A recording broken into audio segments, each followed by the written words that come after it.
আসসালামু আলাইকুম প্রিয় দর্শক, দেশে এবং দেশের বাইরে, কাছে এবং দূরে যে যেখানে আছেন সবাইকে স্বাগত জানাচ্ছি আমাদের ইউসাস ফ্যামিলি ব্লগে। আশা করি ভালো আছেন। আলহামদুলিল্লাহ আমরা ভালো আছি। তো প্রতিদিনের মতো আজকে আরেকটি ভিডিও নিয়ে আসছি। আর আপনাদেরকে ইদানিং রান্নার ভিডিও দেখানো হইতেছে না, কারণ আমি বাইরে ভিডিও করতেছি বেশি। আর বাইরের ভিডিও যদি আপনাদের কাছে ভালো লাগে তাও জানাবেন, আর রান্নার ভিডিও ভালো লাগলে তাও জানাবেন। তো আজকে দুপুরে কি রান্না করতেছি তা আপনাদের সাথে একটু শেয়ার করব। তো আজকে হচ্ছে আমি করলা ভাজি করব। আর করলা ভাজির মধ্যে দিয়ে দিয়েছি ধনিয়ার গুঁড়া, হলুদের গুঁড়া, লবণ, কাঁচামরিচ আর পেঁয়াজ। আজকে রসুন অ্যাড করব। রসুন মানে পেঁয়াজ রসুন একসাথে তেলের মধ্যে ছেড়ে ব্রাউন কালার করে তারপর করলাগুলি ছেড়ে দিব। মাছ টমেটো দিয়ে বোনা করব। আর মাছের জন্য পেঁয়াজ কুচি, কাঁচামরিচ পুলি করে রেখেছি। আর মাছটা হচ্ছে পাঙ্গাস মাছ। আর পাঙ্গাসটা হচ্ছে মানে বাচ্চারা পছন্দ করে, সেজন্য মাছটা আজকে বোনা করব। পটল নিউ পদ্ধতিতে ভাজি করব, আর আপনাদেরকে দেখাবো কীভাবে ভাজি করি। আর ভাজিটা করার পর কেমন হয় তাও দেখবেন। আর পেঁয়াজ কুচি, মাংসের জন্য ধনিয়া পাতা, মরিচ মানে কুচি করে রেখেছি। আর মাংসের মধ্যে দিয়ে দিয়েছি হলুদ গুঁড়া, মরিচ গুঁড়া, ধনিয়া গুঁড়া, জিরা গুঁড়া, লবণ, পরিমাণ মতো লবণ, আর তেজপাতা, এলাচ, দারচিনি সব কিছু দিয়ে একদম মাখিয়ে নিব। মাখিয়ে নেওয়ার পর তারপর পেঁয়াজ বাগারে দিয়ে ছেড়ে দিব।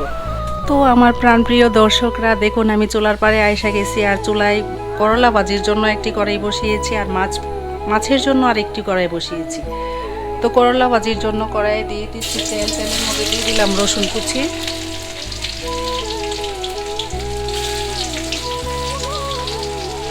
তারপর দিয়ে দিচ্ছি পেঁয়াজ কুচি। আর মাছের জন্য দিয়ে দিচ্ছি কড়াইয়ে পেঁয়াজ।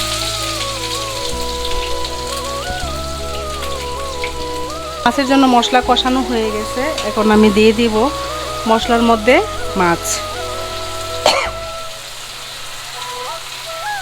তো মাছ কষানো হয়ে গেলে তারপর দিয়ে দেব টমেটোগুলি দিয়ে তারপর কষানো হয়ে গেলে তারপর একটু ঝোল দিব। দিয়ে দিচ্ছি করলা।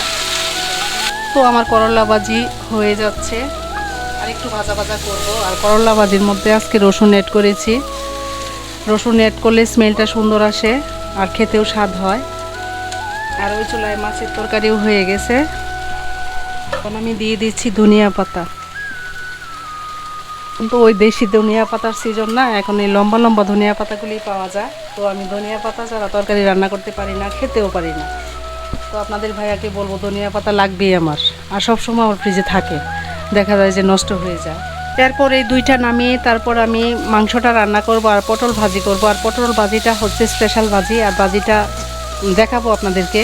তো আমার করলা ভাজিটা হয়ে গেছে। আর করলা ভাজিটা এভাবে ভাজা ভাজা করে করলে সবাই খেয়ে ফেলে, আর খেতেও স্বাদ হয়। এখন আমি নামিয়ে ফেলবো। আর আমি আজকে করলা ভাজিটা আমি পুরান কড়াইয়ের মধ্যেই করি, কারণ পুরান কড়াইটা হয়েছে আমার তেলে ভাজি করতে অনেক ভালো লাগে। তো আমি নামিয়ে ফেলতেছি। আর বাকি আছে মাংসটা আর পটল ভাজিটা। আর আমি পটল বড়া করার জন্য মশলা দিয়ে মাখিয়ে নিয়েছি। আর পটল বড়ার জন্য কড়াইয়ে তেল দিয়ে দিলাম। এখন দিয়ে দিচ্ছি পটলগুলি।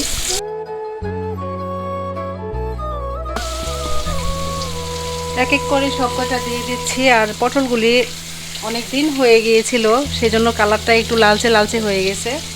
আর তাজা থাকলে সবুজ সবুজ থাকতো। এখন আমি চুলার আঁচটা কমিয়ে একটু ঘুরে দিব।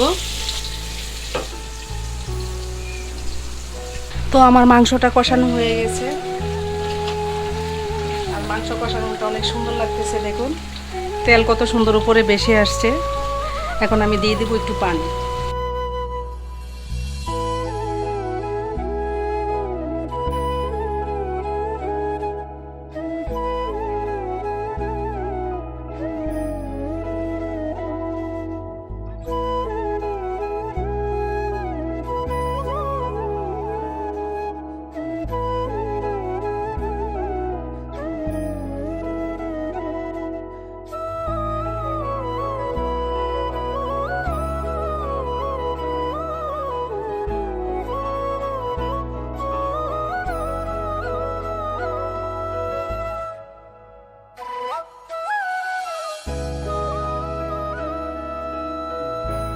তো আমার পটল ভাজি হয়ে গেছে। আর পটল ভাজিগুলি কিন্তু অনেক সুন্দর লাগতেছে, দেখুন।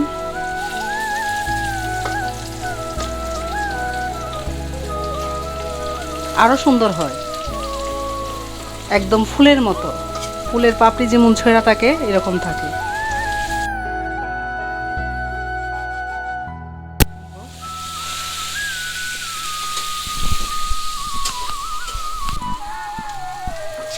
তো এইভাবে পেঁয়াজ কাঁচামরিচ ভাজা ভাজা করে পটল বড়ার উপরে দিয়ে দিব।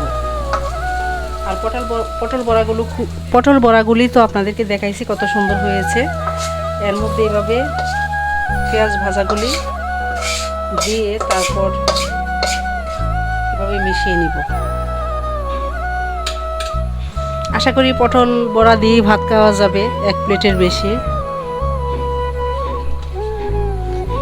তো আপনারা চাইলে এভাবে বাসায় ট্রাই করতে পারেন। জানি না আপনারা বাসায় বানান কিনা, তো আমি এভাবে বানাই, আপনারাও চাইলে বানাতে পারেন।